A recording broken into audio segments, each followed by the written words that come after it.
Nostalgia is undefeated, right? We always think things were better in the past when we were younger with less responsibility.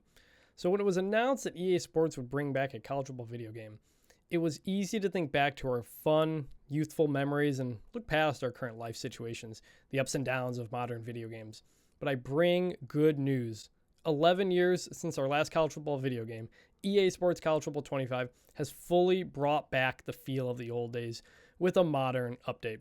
What's going on, everybody? Chris Vanini here with my official College Football 25 review. I spent the last 3 days playing the review copy ahead of the July 16th early release, and it was difficult to put it down. This comes after I was invited down to Orlando in May to test out the game on a first look situation. This weekend, I got in probably like 20 hours and really lost track of time. I felt like a kid again, now armed with the knowledge that comes with covering the sport for a living. EA Sports spent years building this new game from scratch, even pushing the original planned release date back a year, and it was worth the wait to get this right. Some background: I'm someone who fell out of gaming when NCAA football went away. I just bought a new Xbox Series S just for this game, and I know a lot of people have been in the same boat. I'm also aware of gamer criticisms of EA Sports over microtransactions and gameplay and other issues in titles in recent years, so I went into this knowing of all of that. But College Football 25 gets it right. The game has fantastic graphics and a ridiculously realistic feel for every school. But more than anything else, it feels like the game we used to love. The old game wasn't necessarily broken. It only went away because the NCAA wouldn't let players get paid for their name, image, and likeness. The sport has changed dramatically since then with NIL, unlimited transfers, and a lot more. This game has added all of that without taking away what we loved about the game in the first place. My biggest takeaway from playing is this is a game for everybody. If you're a hardcore gamer, there's tons to dive into and customize. If you're just a casual player, the game can be scaled down to make it not as overbearing. Everybody can get something out of it. And at a time when college football, feels like it's losing its special touch, when conferences and fan bases are more divided than ever ahead of an uncertain future, this game is a celebration of the sport. So let's start with the gameplay. When I tested the game in May, I cycled through about 15 to 20 teams and never played more than a quarter with them because I was constantly just taking notes, talking to people, and trying to experience as much as I could for the first look story a couple months ago. But after 3 days of nonstop playing, I'm frankly blown away. The gameplay is incredibly smooth and quick.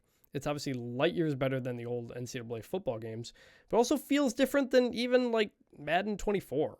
Running the ball is more fun than it's ever been. So much so that I hated getting into passing situations because it meant I couldn't just try another RPO or a read option play. Jukes and spins often look and feel seamless, and if you hit the hole, you are rewarded as a runner. Passing the ball is definitely an adjustment. The new revamped passing game gives you a meter over a pass catcher's head. It dramatically impacts how good your throw is. However, the game settings do give you the option to switch to classic passing mode, which makes throwing the ball a lot easier. There's also placement and accuracy passing modes. But one of the biggest frustrations you might find in this game is how often receivers will just drop the ball when attempting to make a catch amid contact. Yeah, that makes the game more realistic, but it will cause you to yell at your TV more than a few times. I experienced that quite a few times. Just catch the ball, man. The toughest part of the game, though, is kicking, like by far. The 2-part kicking meter has you press for kick accuracy, hold for kick power. Similar to passing, if you hold it for too long, it will ruin your accuracy, even for kickoffs, which will go out of bounds. I missed some field goals quite badly, even up close. I guess these are, hashtag college kickers after all. But special teams in general are a bit of an adventure. In 1 day of playing, I saw 2 roughing the punter penalties by the CPU. One of them was for my team, one of them was for the opponent. And my team's CPU also blocked a field goal in a game. Tackling is also more difficult. You need to be precise and wrap up, or the ball carrier will shed your tackle, just like you experience when you're on offense. But credit to the game's designers because the tackling motions do look very good. But playing defense has always been tough, and it's even harder in this game. I don't know if this is because of my own skill or because of the CPU when I played at varsity level, but I had trouble stopping the opponent on most drives. The CPU seems to have so much more insight and skill than in the past. It would go up tempo on me at periodic times when my players were tired. It recognized if I called the same play twice in a row. 4th and 1, the defense will sell out for the run. It's not an easy conversion. My only real gameplay glitch over 3 days came when the opponent went no huddle. My defensive lineman was lined up, but then just floated to the other side of the line of scrimmage, creating an offsides penalty. But that only happened once. I have had some lag during the transition between play selection and game action, but that may just be my console and having a Series S. One of my buddies with a PS5 has not had that issue. Lastly, let's talk about the playbooks, because man, oh man, there has never been a football video game this deep with play options. Along with all your typical passing and running plays, there's more read option plays, RPOs, triple option, there's even a wildcat formation available in certain playbooks, and there's just so many different options. Just make sure if you're running an RPO, though, that you get the throw off quickly enough, or you are going to get hit with a legal man downfield. That has happened to me a few times. My go-to has been playing as Alabama with the Wake Forest playbook, where RPO walk plays are Wake's slow mesh offense, which is a run option with several passing routes. You can read the linebackers either coming up or falling back, leading to your decision. And the hardcore gamers are going to have a field day with this. But running the ball can be a little bit tough. Much like the old games where play action was sometimes impossible because your pass protection wouldn't hold up, the slow mesh running can get blown up quite a bit if you're playing better opponents. So sometimes this just works as a passing play, frankly. But along those lines, playing with the better Power 4 teams feels much different than playing with the lower group of 5 teams, especially the speed of the players. The gameplay feels like college football, frankly, and that is the best thing you can say about it. Some other stray notes: you can change the camera angle with the D-pad. You can go all 22. You can go up close. You can go sideline. That's pretty cool. The 2-minute warning is a big mental adjustment that we're going to kind of experience in real life this season once we see it for the first time. And also, kneeling the ball to end the game speeds up the clock down to 0, even if there's more than a minute left if the opponent doesn't have any timeouts. That's actually pretty nice. So take note of that, Miami. Dynasty mode now. Dynasty mode is where I spent my first 6 or so hours after getting this game. This is my personal bread and butter and where I will spend most of my time moving forward. I know a lot of people are in this boat. This is also a part of the game I had not tested when I was down there in May. I have to give the highest praise to Dynasty mode. It's both deep and intricate, but also just not overwhelming. If you're someone who goes heavy on recruiting, you've got a lot to work with. If you're someone who doesn't want to do recruiting, Dynasty mode gives you a simple option at the beginning to let the CPU handle it automatically. Again, it's making a game for everyone. And you already know the 3 archetypes for coaches: motivator, tactician, recruiter. The various skill points that come with that is not something I really noticed while playing, so your opinion on it may be mixed. You can also edit your coach's name and background while in Dynasty, so don't worry, you can change it later. Growing up, Dynasty for me was always about taking a program with 1-star, 2-star prestige and working our way up. So I started with USF, which has a 1.5-star prestige, a good recruiting background, and I think a huge upside with quarterback Byron Brown. And also when I was a kid, when we'd have a bunch of people playing Dynasty, we would simulate the games rather than play, and I wanted to get through a few seasons here. But it's pretty clear after going through 3 seasons that simulating games really limits your upside. Over those 3 years, even though I was one of the best recruiting teams in the group of 5, my team rating stayed similar, and I kept hovering around like 6 and 6.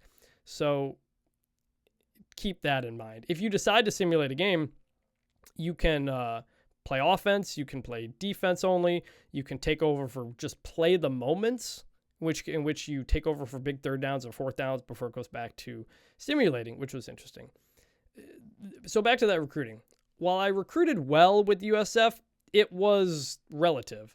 The folks at EA Sports warned me that the days of a group of 5 program landing a 5-star prospect were done, and they were right. Even as the game tricked me several times, I went heavy on a 4-star player who had me atop his list, only to see the Power 4 schools rise up as the weeks went on and they progressed from a top 10 list to 8 to 5 to 3. So if you don't make the cut for a prospect, you can no longer recruit them. So I did not land a blue chip player despite my efforts, probably in part because my team's simulated seasons never raised my program's prestige high enough, but keep that in mind. The same went for the transfer portal, which gets added to recruiting after bowl games for an additional 4-week recruiting period. Only a few transfers were interested in my program at all each year. And as for losing your players, you can see each week during the season which players are at high risk of transfer and why. I lost my number one running back after my second season because of brand exposure, which is something I can't fix as a group of 5 team. And so after the season, you're given a list of players who want to transfer and a certain number of persuasion pushes to attempt. Players' chances of staying range from none to high. In one offseason, I was able to keep 2 of 5 players who wanted to transfer, including one who was very low. So it's mixed. But your recruiting board before the season is extremely important and sets the tone for the rest of your recruiting year. The game nicely gives you a recommended option on the drop-down menu to let you know like who you have a realistic chance of adding.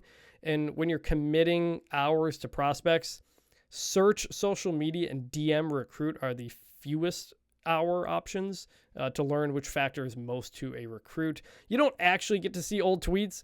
That is probably for the best. But the most enjoyable part of recruiting to me is that the recruiting actions are active and ongoing. They carry over week to week, so you don't have to recommit hundreds of hours every single week. You can add or remove them as you see fit. You can drop out of a race if you can see it's not going well with the player, freeing up some hours. So that makes the recruiting go by quicker without, making it feel cheap. So while the game limits the editing of real NIL players to only their equipment, new prospects who join your team can have their names, positions, handedness, physique, and QB style edited once they are on your team. You cannot edit their attributes or their jersey number. For some reason, I got this question from a lot of people, so there is your answer. And if you were wondering, considering how good Colorado is in the game, they started 8-1 and became a top 10 team in year 1 of my USF Dynasty. Dylan Gabriel, Oregon quarterback, won the Heisman. And I played UCF in the Liberty Bowl. So hooray for rivalries, USF, UCF, the war on I-4 was back for a day. But in year 2, Charlotte quarterback Max Brown won the Heisman. And in year 3, Jacksonville State was the CFP number 3 seed.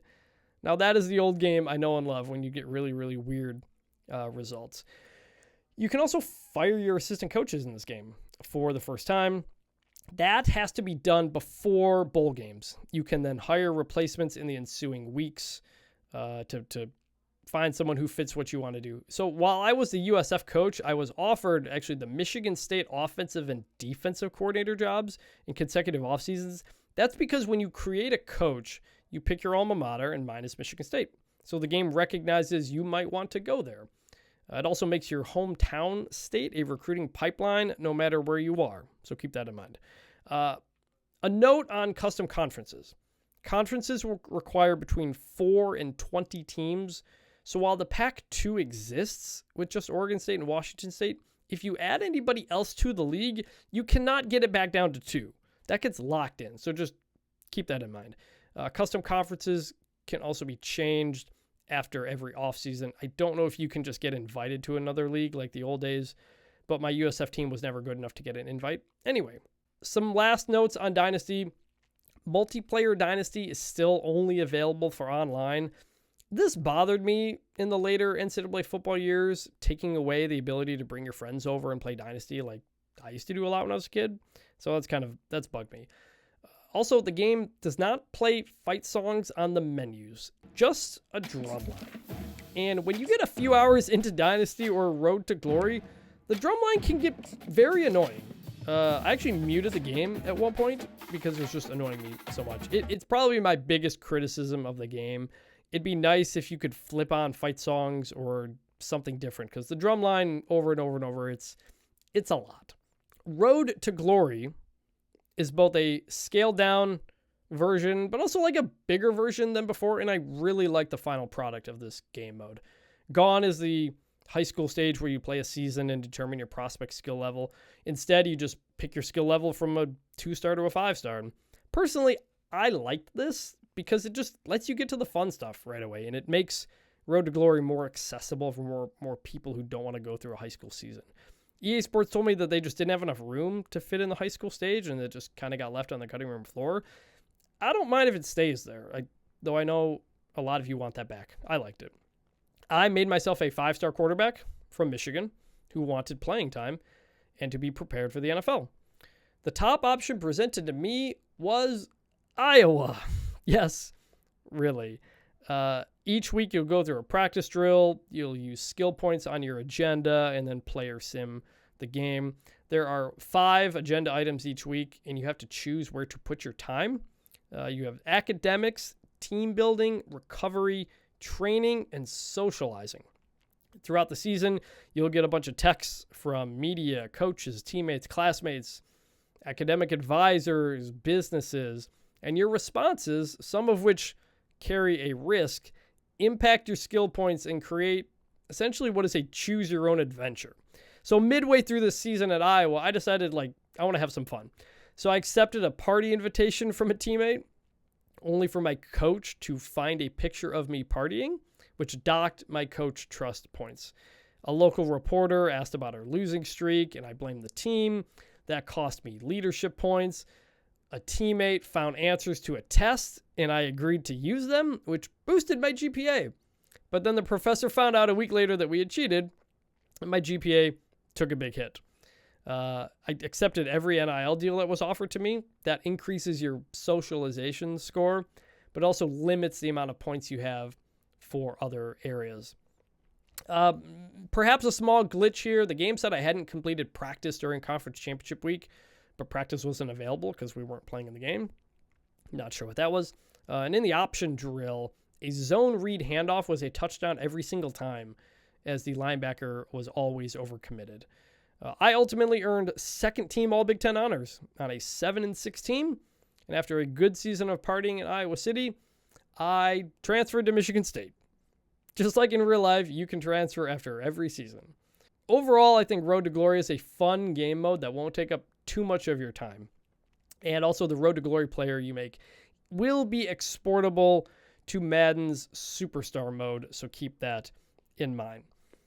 As for some of the other game modes, Road to the CFP is an online season type of mode where you play against somebody else online who's at your same skill level. But the online servers are not yet live when I was testing the game, so I could not dig into this very much. I like the idea. Same goes for normal online head-to-head.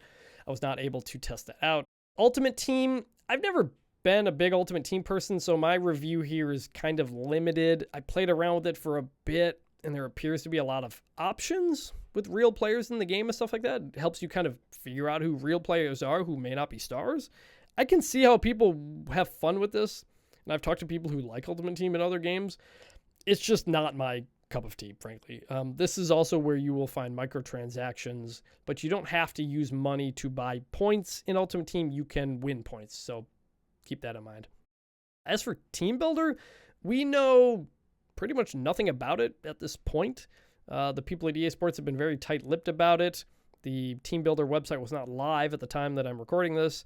I believe an update is supposed to come on July 19th with the worldwide launch of the game, so keep that in mind. In conclusion, I worried that EA Sports College Football 25 could not live up to our ridiculous nostalgic expectations, but it really does meet the hype. They got this right. No game is perfect. Some parts of the gameplay here are really hard, and I'm sure there will be some aspects of the game that people don't like. Maybe around the game modes that I don't use as much. And as the years go on, we'll get upset about lack of year-to-year updates or changes. That special feeling could wear off when we're not waiting 11 years for a new game. But for this game, for this return, College Football 25 is basically everything we dreamed it could be. Now I just need to find more time outside of work to actually play it. That's my review of College Football 25. Thanks for watching.